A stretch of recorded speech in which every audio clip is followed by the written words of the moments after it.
everybody. Today we're going to be talking about a Northeastern college student who's demanding her tuition fees back after catching her professor using OpenAI's ChatGPT. You might be thinking, why do I care about this? Well, I am a teacher. I've been a teacher since 2019. I actually teach special education in elementary schools, and I'm extremely interested in the future of AI in education in whichever way it goes. Before we start the video, remember to like the video, subscribe to the channel. I'm trying to get to 600 subscribers. Thank you. So this is the article that I came across a few days ago, and it was super interesting to me because I use AI when I teach, but I use it more to develop strategies for special education or to translate something to a language that I don't know or something else. So I use the information that I already have or created, put it through AI to create something else. So let's just see how this teacher uses it. A senior at Northeastern University filed a formal complaint and demanded a tuition refund after discovering her professor was secretly using AI tools to generate notes. The professor later admitted to using several AI platforms and acknowledged the need for transparency. The incident highlights the growing student concerns over professors using AI, a reversal of earlier concerns from professors worried that students would use the technology to cheat. Some students are not happy about the professor's use of AI. One college senior was so shocked to learn her teacher was using AI to help him create notes that she lodged a formal complaint and asked for a refund of her tuition money, according to New York Times. And I can understand that, right? Because when you go to college, the expectation is that the professor is already an expert in that field. So he's coming with information that he's going to share or have some kind of study. That's why he's at the college, right? He's not using a tool to make himself look better or to, create these notes and generate these lessons. You should already have that knowledge and come into the profession with that. So I'd be tight too. Ella Stapleton, who graduated from Northeastern University this year, grew suspicious of her business professor's lecture notes when she spotted telltale signs of AI generation, including a stray ChatGPT citation tucked into the bibliography, recurrent typos that mirrored machine outputs, and images depicting figures with extra limbs. He's telling us not to use it, and then he's using himself, Stapleton said in an interview with the New York Times. Yeah, if you're going to use the AI, at least go out of your way to take away the citations and take away the other things that makes it obvious that it's AI. You tell that to the kids. You should tell that thing to yourself, right?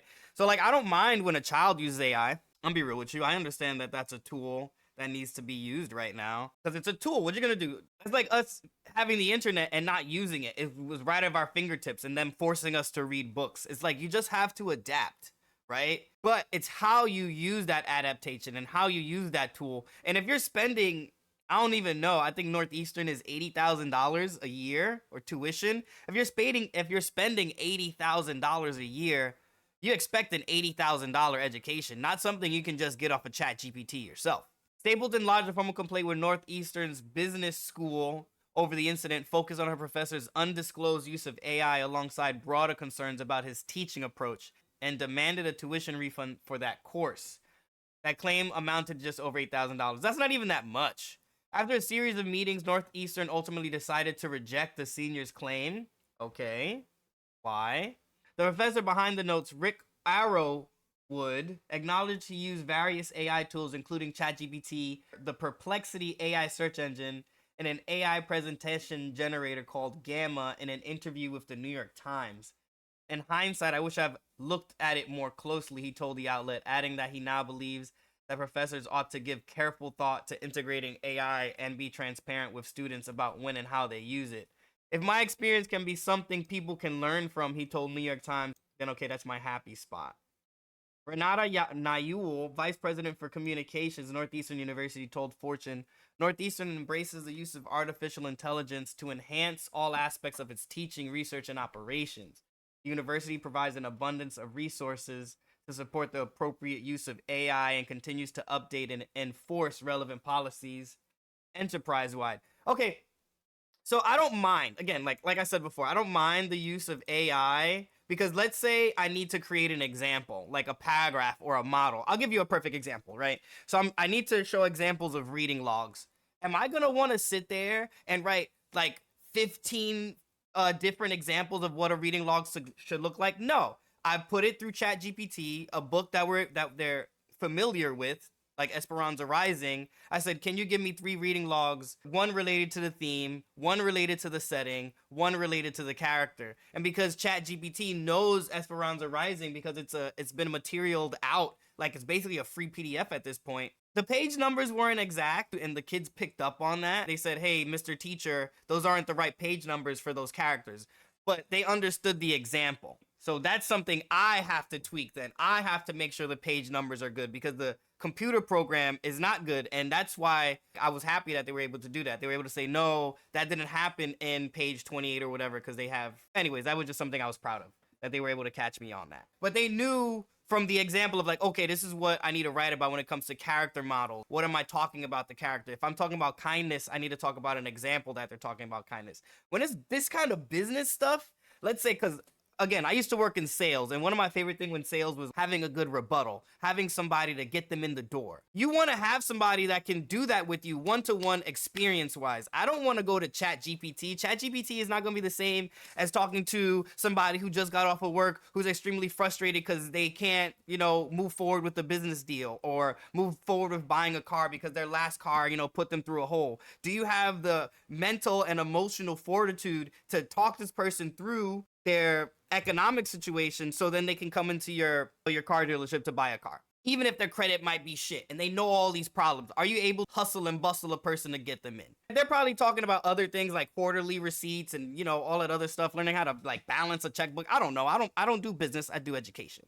But again, I do understand using an AI tool because I use one. But if he was to use it more for picture models of something he needed to do, video model of something he needed to do, or a graphic model, but he's inputting that information, that's different. If he's just purely regurgitating something or grabbing it off a program, then yeah, I want my fucking money back. Colleges often restrict the use of AI on campus. Many schools either outright ban or just put restrictions on the use of AI. Students were some of the early adopters of ChatGPT after its release in late 2022. Colleges often restrict the use of AI on campus.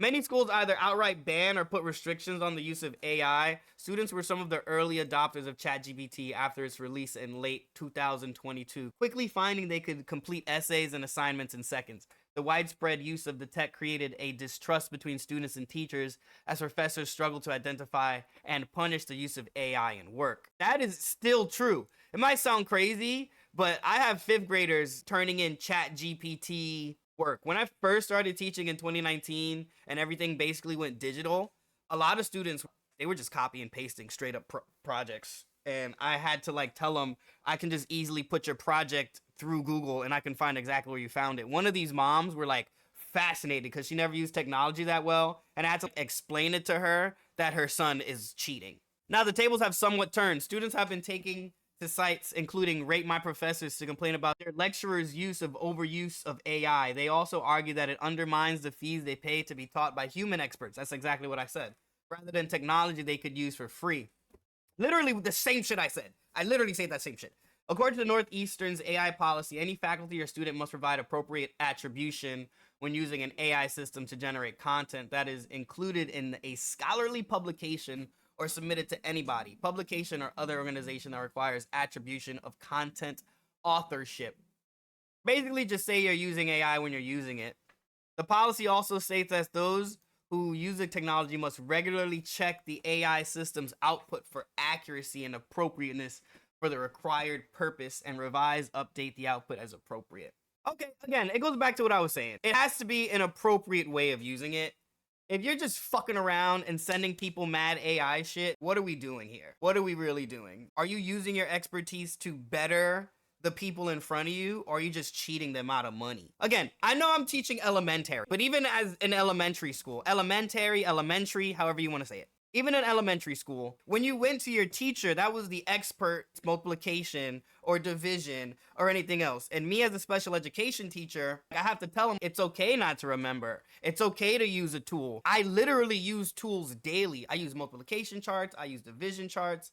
I use, text to speech. Honestly, one of the best graphic organizers I made was one that I made previously. I sent it as a PDF through ChatGPT, and it fixed it in a way which made more sense visually, and it gave enough students enough space to write. Those kind of things that I don't know how to do in a Microsoft Word program.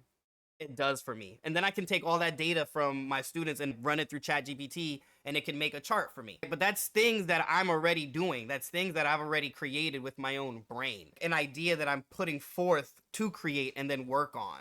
I'm not disagreeing with the AI use. What I am disagreeing with is how the teacher got caught. He wasn't smart enough to check his own citations.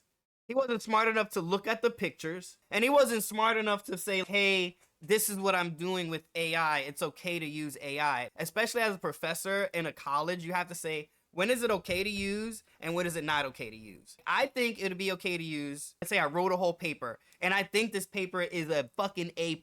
And there's so many times that I've done that. There's so many times that I've done that I wish I had AI now back in the day, where I'm writing a paper and then I give it back to my professor and it's not the grade that I wanted.